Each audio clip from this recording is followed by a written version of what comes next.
Stock of the week, Nike. Let's take a detailed look at this one. So can you project forward 40% in the next 12 months? And has it at that angle of inclination done that before? Therefore, is it reasonable? Where it has, but not for a prolonged period of time such as that, which can be a little bit worrying. You've got to go all the way back to 2021 to see that. So you know this is high risk as a play.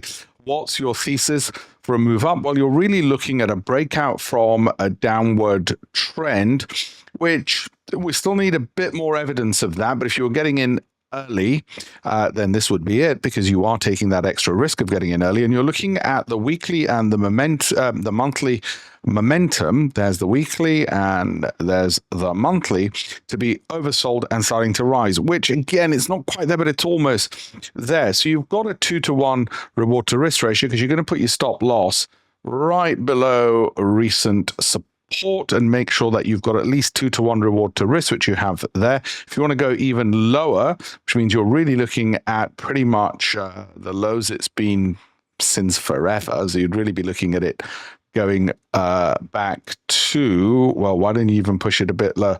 Going back to 2015 levels would be your stop loss. Then you've got a 2-to-1, because your downside is 20%, your upside is 40.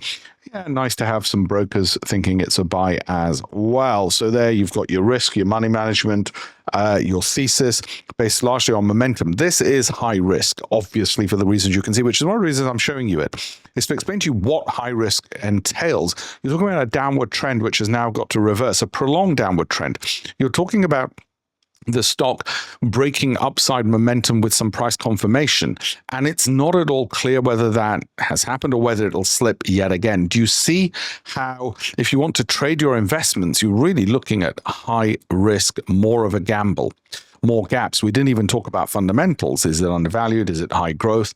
And so on. So when you leave those areas blank and you start looking at investments as a trade, yes, you can do it. And the money management element is that a 20% drop should only see you lose 1% of your total investable capital. So if you've got £100,000 to invest, you should only be losing £1,000 if it drops 20%. In other words, you make a £5,000 bet or purchase of Nike, because a 20% drop is £1,000 loss, which is 1% of your 100,000 investable capital.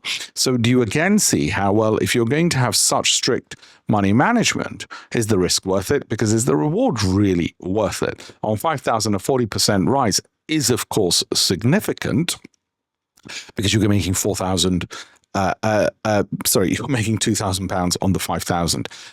And yeah, that's significant. But then you're thinking, wait a minute, I've got 100 grand and I'm only making £2,000 if it hits my profit target within 12 months. So I'm making a 2% bump on my overall portfolio contribution from this investment.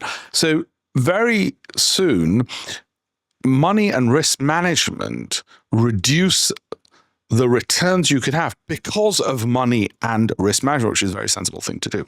And once you put it into those sort of equations, you soon see that if you're not going to be a crazy gambler, then you're also not going to make some of the big money, and you don't want to be a crazy gambler. So hopefully that made sense for you. Let's just have a look at that again for you. If you want more of these, as you can see, very educational, I think you'll find.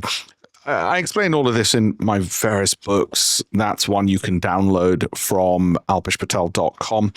There's another book that we wrote which had a whole bunch of hedge fund strategies in there as well, with my co-author Paresh Kiri, 7 Simple Strategies of Highly Effective Traders.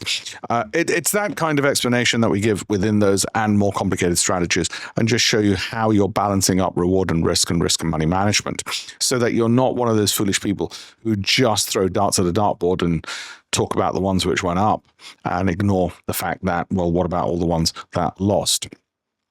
Okay, so thank you very much. And as I said, have a look at alpeshpatel.com.